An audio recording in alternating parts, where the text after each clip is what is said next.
that is definitely a testament to the skill of Akno. But time to see some other skills from Vipr and Pavelski as we get into game number 1 of this winner's semifinal, the other winner's semifinal match. Winner of this goes on to fight Akno.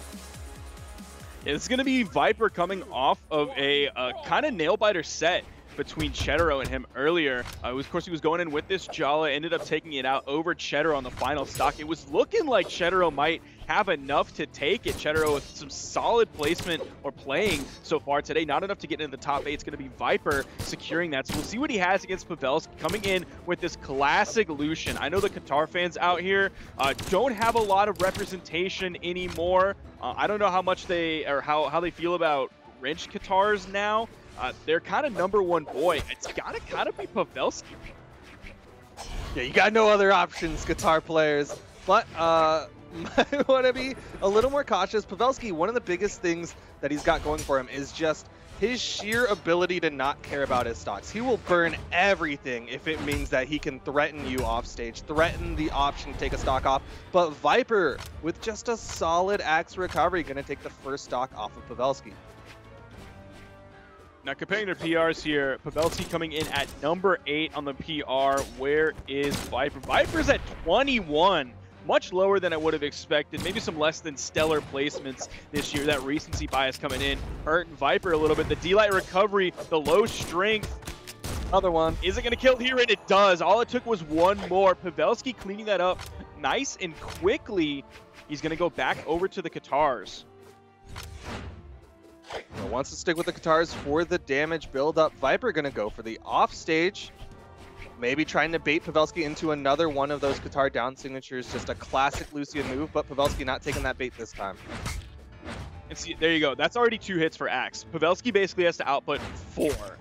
And he's really not finding too many hits. It's like 1 or 2 here and there. And then Vipr comes back and hits 1. Could be the nice start of something here. Gets under. Double recoveries coming out. Vipr not having quite the perfect spacing to punish. There's a down air. They're basically even so far. Like to see the blasters in Pavelski's hands. His DPS potential is so much higher with this than it is with Qatars. You know, one of the biggest things going for Pavelski on this Lucian, though, is that high movement speed. You can see the way he just zooms around the map, just stutter steps away from Vipr. Doesn't even have to hold straight in a direction. Like, he can stop every now and then. It's going to be the downlight recovery that almost gets the stock. Looking for another one, throws out the down signature, but Vipr with the neutralites interrupting the signatures. Now, he did swap his blasters out for the Qatars, threw the Qatars away. Very wise move. He wanted to stick with the blasters there for the much higher KO potential so he could pick up a D-Light recovery, or a very popular choice he goes for, the neutral signature as well. You saw him throwing out several of those towards the end, and that was what made contact, got the stock onto Vipr. Now he's swapping back over to the Qatars, neutral air, chain dodging around the corner. The style attempt, trying to keep that pressure, unfortunately, was pretty high in the sky when that recovery hit. Yeah, just did not have the movement for that one, and that is going to be the stock evener. Vipr taking the opportunity to prime the weapon that he wants, going to be sticking with the sword for a moment, and Pavelski's got the blasters.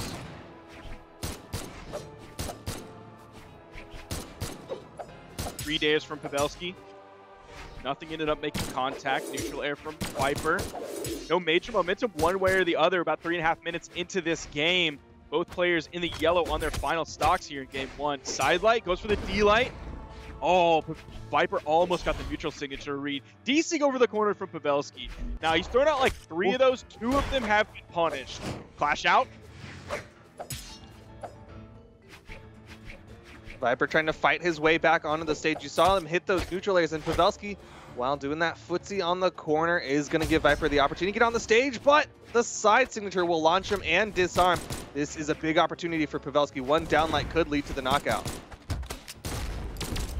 And it will! There it is. Even with the low strength of the Lucian, the low defense from Vipr's Jala is going to come in and do a little bit of a favor there for Pavelski as he takes that game. Fans coming out from Vipr, leaving Small Mammoth, Miami Dome, and Apocalypse on the board, and we're going back to Small Mammoth. No character swaps from Vipr or Pavelski. Strength stance coming out from the Lucian, going to go from 3 to 4, and defense stance from Vipr going from 3 to 4 as well. So they're going to match even 4 strength to 4 defense.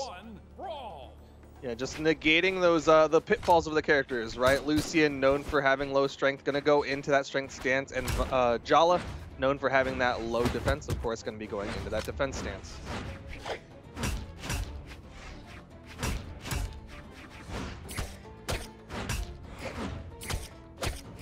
Vipr with just a little bit of a lead. Oh, Pavelski finally gets the read. Nice, down sig. Wow. This first stock is doing like everything that his previous stocks wanted to do. He wanted to find the Qatar read, and he wanted to find the Qatar down sig. He found both of them in that stock. That's a beautiful lead here. Continuing, 3 hits now, 2 nairs and a recovery, swapping over to the blasters.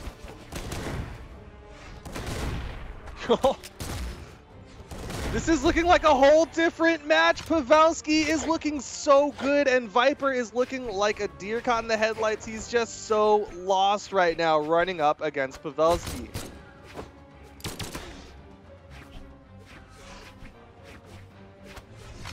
Pavelski coming in with the movement, goes over to the weapon spawn, swaps back to the Qatars. Pavelski is moving a lot. He's just kind of messing with Vipr, saying, am I going to go in? Oh, no, I'm backing up. I'm coming forward. I'm backing up. Dashing up. Oh, no, back up. Now I throw out my attack.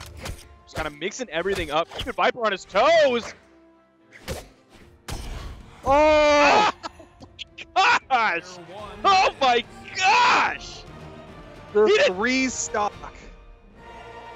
Vipr did...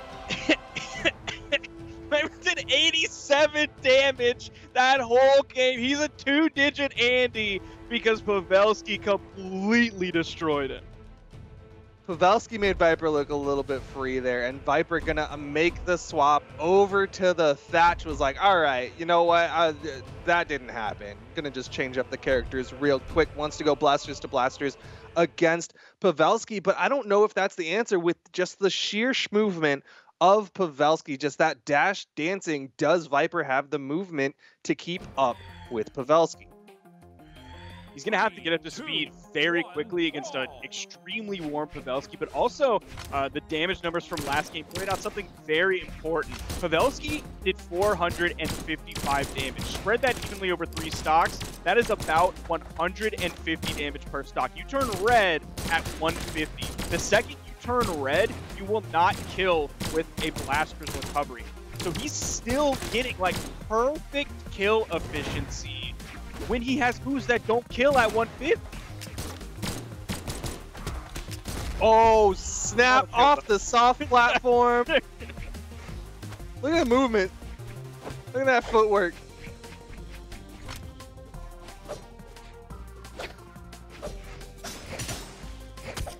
Pavelski doing a great job of playing around the greater range that Vipr has, playing sword into Qatars. And that's pure movement coming out. He just has such a good read on the movement of Vipr. Uh-oh. Is going to stuff the recovery. Vipr doesn't touch, and Pavelski gets another one. Restock potential very real.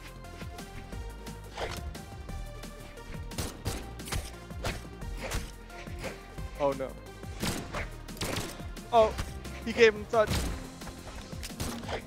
Pavelski makes 2020 Qatars look like it's not 2020 anymore. So for a moment, we get to get into a time machine and be teleported away from this horrid year. Vipr does deny the 3 stock. He's gonna face comes out from Pavelski. He's like, I threw away that 3 stock. Oh, woe is me. But still has 2 more stocks against the one of Vipr. Pavelski 1 stock between him and a winner's final finish. The down sig, gravity canceled mid-height, and the slide charge side heavy leads to Pavelski getting a swift 3-0 over Vipr and earning that spot in the winner's final. Is Pavelski streaming his POV? I am very curious. If he's not, I would like to see him do that. He is not. Very can't sad. Get distracted. Can't let chat distract you. He's got to focus up, turn off the stream, doesn't want to lose any megabytes to sending data to his stream. Instead, it's all going into that movement, his guitar footwork, his guitar reading. Game 1 was a little bit of a warm-up. You saw him struggle a little bit, but then game 2, game 3 just